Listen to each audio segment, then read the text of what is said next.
absente des podiums pendant près d'une trentaine d'années, vous l'avez recherchée, vous l'avez murmurée, vous l'avez réclamée. Elle vous a entendu.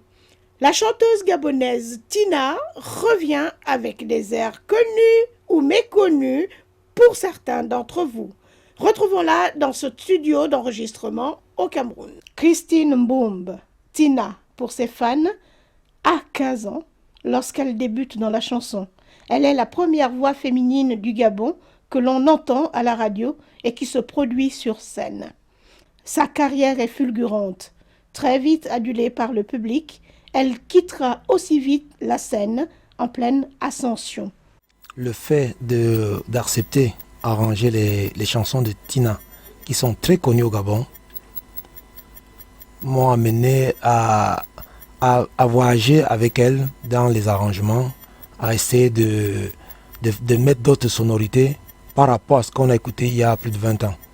Alors, comme cette aventure est merveilleuse, j'ai fait de mon mieux pour que les nouvelles sonorités arrivent dans ces chansons-là qui sont connues. Et j'espère encore très bien que les boîtes de nuit, la nouvelle génération, les jeunes qui montent aujourd'hui vont découvrir une grande chanteuse. J'ai d'abord écouté cette chanson pendant longtemps et puis essayer de me mettre à la place du compositeur. Qu'est-ce qui a motivé Tina il y a plus de 20 ans de faire ces chansons-là? J'en sais rien. Moi je peux expliquer aujourd'hui que peut-être c'était l'amour de la musique, l'amour de vouloir passer un message, parce qu'il y a des gens qui sont en avance sur leur temps. Moi je pense qu'à 15 ans, qu'un enfant se lève à 15 ans, essaie de faire des chansons, essaie de vouloir dire quelque chose, c'est qu'il y a un message à passer. Ce qui m'a beaucoup épaté à la première prise, c'est retrouver la même voix que sur les chansons qu'on m'a envoyées. Curieusement, la voix n'a pas bougé. Et j'ai gardé les chansons dans les mêmes gammes.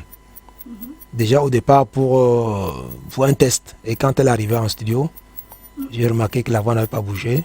Et ensuite, on a fait des voix témoins dans les nouveaux arrangements pour qu'on puisse voyager ensemble.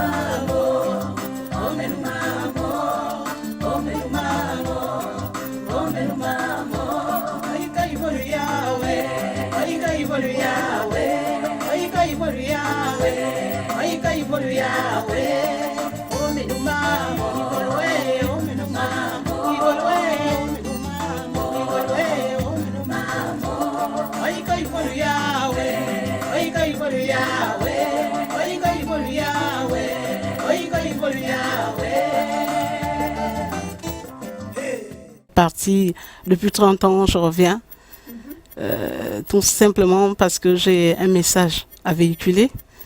Et d'abord, avant toute chose, je rends hommage à mon défunt grand frère Bill Mwanda, qui m'accompagnait, qui a été avec moi dès l'âge de 15 ans.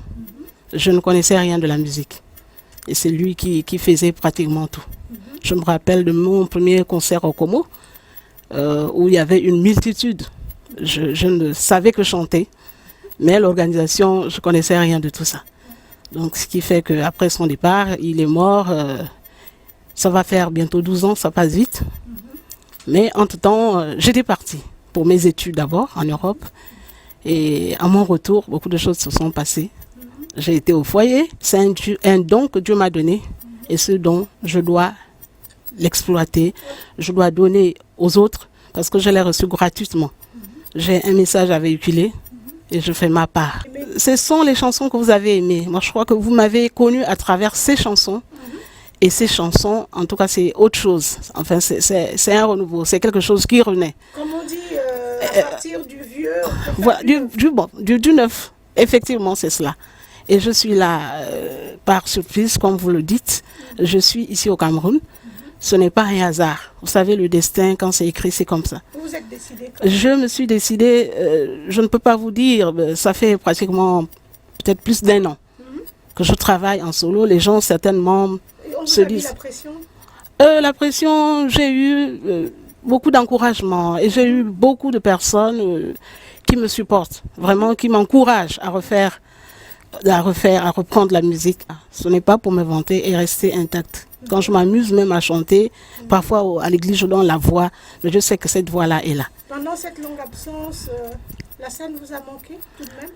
Oui, bon. Il y a eu un moment où vous vous êtes dit, mais mince, qu'est-ce que je fais à la maison? Mais c'est vrai, parce que je me suis dit que c'est quelque chose qui ne doit pas dormir. C'est pas quelque chose qui ne doit pas dormir, sinon vraiment, moi-même, je n'étais pas à l'aise. Je savais qu'il y a quelque chose qu'il fallait partager. Il fallait partager. Et c'est ce que je suis en train de faire aujourd'hui. Je me retrouve au studio Makassi ici, au Cameroun, à Douala, avec, je l'appelle maître, parce que c'est mon maître, hein, Sam Fantomas. Parce que je vous assure que c'est l'émotion, c'est beaucoup de choses ici au studio que je n'ai jamais connues.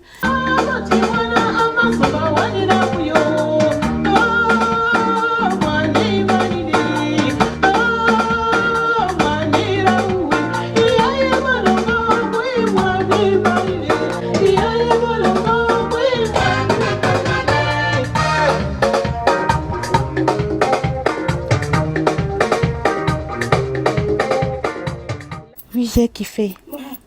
La première vue, sa façon de chanter. Pour quelqu'un qui a fait 30 ans sans chanter, franchement, c'est super.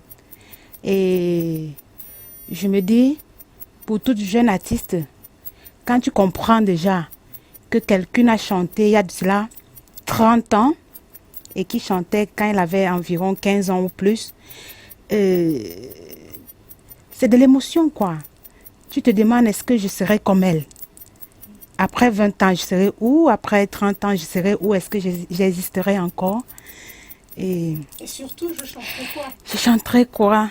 Est-ce que je pourrais rattraper le temps comme Tina l'a fait? Parce que là, elle rattrape le temps. Et très bien d'ailleurs. Franchement, c'est super. Tina revient, franchement. Tina, il faut revenir, ne laisse pas tomber la musique. C'est ta chose, c'est ton affaire, viens nous donner. Tina, reviens, Tina. Tina, reviens, Tina. Tina, reviens, Tina. Merci, bye bye. Je vous adore et j'adore Tina tellement. Essayez de faire comme moi. C'est bon, c'est du bon.